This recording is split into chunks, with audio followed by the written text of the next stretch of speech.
ପାଞ୍ଚ ତେଲେଙ୍ଗା ମିଳିଯିବେ, ଉଡ୍ରରେ ଗୋଷ୍ଠୀ ଆରମ୍ଭିବେ, ନବକୁ ନେବେ ସେ ମନାଇ, ଏକଥା ଶୁଣ ମନ ଦେଇ। ଜୟ ଜଗନ୍ନାଥ ଦର୍ଶକ ବନ୍ଧୁ, ଆଜି ଆମେ ପାଣ୍ଡିଆନକୁ ନେଇକି ଏମିତି ଗୋଟେ ତଥ୍ୟ ଆପଣମାନଙ୍କୁ ଦେବାକୁ ଯାଉଛୁ ଯେଉଁଟାକୁ ଶୁଣିଲେ ଆପଣମାନଙ୍କ ପାଦ ତଳୁ ମାଟି ଖସି ଯିବାର ସମ୍ଭାବନା 100ରୁ 100% ରହିଛି। ଆଜି ଆମେ ଆପଣମାନଙ୍କୁ ପ୍ରମାଣ ଦେବାକୁ ଯାଉଛୁ ପାଣ୍ଡିଆନ କିଏ, ପାଣ୍ଡିଆନଙ୍କ ଅସ୍ତିତ୍ୱ କ'ଣ, ପାଣ୍ଡିଆନ ଓଡ଼ିଶାକୁ କ'ଣ ପାଇଁ ଆସିଥିଲା। ଏହାର ପ୍ରମାଣ ମାଳିକାରେ ସ୍ପଷ୍ଟ ଭାବରେ ଲେଖା ହେଇଛି। ପାଣ୍ଡିଆନଙ୍କ ରାଜନୀତିକୁ ଓହ୍ଲାଇବା କଥା, ପାଣ୍ଡିଆନଙ୍କ ଧନ ଲୁଟି ନେବା କଥା, ପାଣ୍ଡିଆନଙ୍କ ଜନ୍ମରୁ ମୃତ୍ୟୁ ପର୍ଯ୍ୟନ୍ତ ସବୁ କଥା ମାଳିକାରେ ଲିପିବଦ୍ଧ ହୋଇ ରହିଛି। ଆଉ ପାଣ୍ଡିଆନ କ'ଣ ପାଇଁ ଓଡ଼ିଶା ଆସିଥିଲେ ଏହାର ପ୍ରମାଣ ମଧ୍ୟ ମାଳିକାରେ ଲେଖା ହେଇଛି। ଆପଣମାନେ ଯଦି ଅଚ୍ୟୁତାନନ୍ଦ ମହାପୁରୁଷଙ୍କର 66 ପଟଳକୁ ପଢ଼ିବେ ତାହେଲେ ଏହି ତଥ୍ୟକୁ ସ୍ପଷ୍ଟ ଭାବରେ ଜାଣିପାରିବେ। ଆପଣମାନେ ଯେଉଁ ଶୁଣୁଥିବେ ରତ୍ନଭଣ୍ଡାର ଚାବି ପାଣ୍ଡିଆନଙ୍କ ପାଖରେ ଥିବା କଥା, ଏଇଟା ନିଶ୍ଚିତ ସତ୍ୟ ହୋଇଛି। ଏହି କଥାଟା ପୁରା ସ୍ପଷ୍ଟ ଭାବରେ ଆମେ ଆପଣମାନଙ୍କୁ ବୁଝାଇବାକୁ ଯାଉଛୁ। ଦୟାକରି ଭିଡ଼ିଓଟିକୁ ଶେଷ ପର୍ଯ୍ୟନ୍ତ ଦେଖିବା ପାଇଁ ଆମର ଅନୁରୋଧ। ଐଶୀ ଶକ୍ତି ଧରି ଅନନ୍ତ କେଶରୀ ପାଳି ବେଟି ସତ୍ୟ ସଂସାର, ଖାଇଲେ ବୋହିଲେ ନ ସରିବ ଭାଇ ଅକ୍ଷୟ ଅବୟ ରତ୍ନ ଭଣ୍ଡାର। ଏଠାରେ ମହାପୁରୁଷ ପୁରା ସ୍ପଷ୍ଟ ଭାବରେ ଲେଖି ଯାଇଥିଲେ ଯେ ଯେଉଁ ରତ୍ନ ଭଣ୍ଡାରକୁ ଖାଇଲେ ବୋହିଲେ ନ ସରିବ ସେହି ରତ୍ନ ଭଣ୍ଡାର ଦିନେ ତାମିଲ ହାତରେ ଲାଗିବ।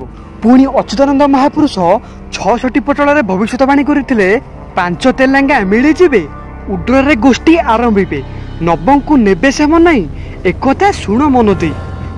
ପାଞ୍ଚ ତେଲେଙ୍ଗା ମାନେ ଏଠାରେ ନିଶ୍ଚିନ୍ତ ଭାବରେ 5T ସଚିବ ଭିକେ ପାଣ୍ଡିଆନକୁ ଲିଙ୍କ କରାଯାଇଛି। ମହାପୁରୁଷ ପ୍ରଥମରୁ କହିଥିଲେ ସେଦିନ ଗୁମାସ୍ତା କାର୍ଯ୍ୟ କରୁ କରୁ ଶାସନ ଗାଦି ସମ୍ଭାଳିବା ପାଇଁ ମନ ବଳେଇବେ। ତାପରେ ଲେଖିଲେ ଉଡ୍ରରେ ଗୋଷ୍ଠୀ ଆରମ୍ଭିବେ। ଉଡ୍ର ମାନେ ଏଠାରେ ସ୍ପଷ୍ଟ ଭାବରେ ଓଡ଼ିଶା କଥା କୁହାଯାଇଛି। ସେ ଓଡ଼ିଶାରେ ଆସି ଶାସନ କରିବେ ବୋଲି ଅଚ୍ୟୁତାନନ୍ଦ ମହାପୁରୁଷ ହଜାର ହଜାର ବର୍ଷ ତଳୁ ତାଙ୍କ ରଚିତ ମାଳିକାରେ ଲେଖିଦେଇ ଯାଇଛନ୍ତି। ତାପରେ କହିଲେ ନବଙ୍କୁ ନେବେ ସେ ମନାଇ, ଏକଥା ଶୁଣ ମନ ଦେଇ। ନବମାନେ ଏଠାରେ ନବୀନ ପଟ୍ଟନାୟକଙ୍କୁ ଲିଙ୍କ କରାଯାଇଛି। ପାଣ୍ଡିଆନ ତାଙ୍କ ଏମିତି ଗୁଣିଗାରେଡ଼ି ଦ୍ୱାରା ନବୀନ ମାନଙ୍କୁ ଏମିତି ବସାରେ ରଖିଥିଲେ ଯେ ସେ ପାଟି ଖୋଲିବାକୁ ମଧ୍ୟ ନାରାଜ ଥିଲେ। ପାଣ୍ଡିଆନ ତାଙ୍କୁ ଯେଉଁ ବାଟରେ ନେବା ପାଇଁ ଯାଉଥିଲେ ନବୀନ ପଟ୍ଟନାୟକ ତାଙ୍କ କଥାରେ ବଶ ହୋଇ ରହିଥିବା ଦ୍ୱାରା ସେଇ କାର୍ଯ୍ୟ କରିବାକୁ ବାଧ୍ୟ ହେଉଥିଲେ। ଏହି ରାଜତ୍ୱର ଅନ୍ତ ହେବା କଥା ମଧ୍ୟ ମହାପୁରୁଷ ମାନେ ତାଙ୍କ ମାଳିକାରେ ଲେଖିଛନ୍ତି। କ'ଣ ଲେଖିଲେ ନା 2024ର ମଧ୍ୟଭାଗରେ ଜାଣ ପାଣ୍ଡୁ ଶାସନ ଟଳି ପରେ ପୁଣ। ମହାପୁରୁଷ ଲେଖିଥିଲେ ଏ 2024 ମଧ୍ୟଭାଗରେ ହିଁ ଏ ରାଜତ୍ୱର ଅନ୍ତ ଘଟିବ। ଠିକ୍ ସେଇଆ ହିଁ ହେଇଛି। ଏ ରାଜତ୍ୱର ଅନ୍ତ ଘଟି ସାରିଛି। ଆଜି ପର୍ଯ୍ୟନ୍ତ ଅଚ୍ୟୁତାନନ୍ଦଙ୍କର ଅମୃତବାଣୀ କେବେ ହେଲେ ବି ମିଥ୍ୟାରେ ପରିଣତ ହୋଇନାହିଁ।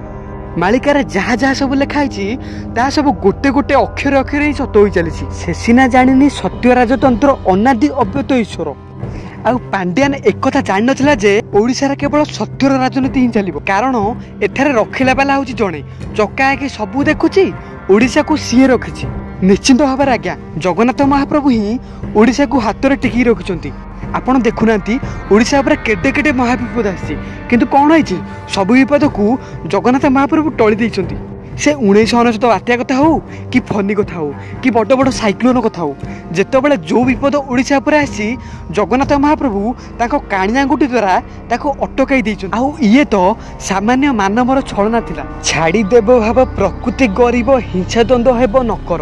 କିନ୍ତୁ ଆମେ ଏଠାରେ ଆପଣମାନଙ୍କୁ କହି ରଖୁଛୁ ଏଇ 2024ର ଯେଉଁ ଇଲେକ୍ସନ ସରିଲାନି କି, ଆପରେ ଆପଣମାନେ ଦେଖିବେ ବଡ଼ ବଡ଼ ସବୁ ମୁଣ୍ଡ ଗଡ଼ିବାକୁ ଯାଉଛି। ଓଡ଼ିଶାଟା ପୁରା ଛିନ୍ନ ଭିନ୍ନ ହେବାକୁ ଯାଉଛି। ଆଉ କିଛି ଦିନ ଅପେକ୍ଷା କରନ୍ତୁ, ଦେଖନ୍ତୁ କାହା ଭିତରେ ହିଁ ପଡ଼ିବନି।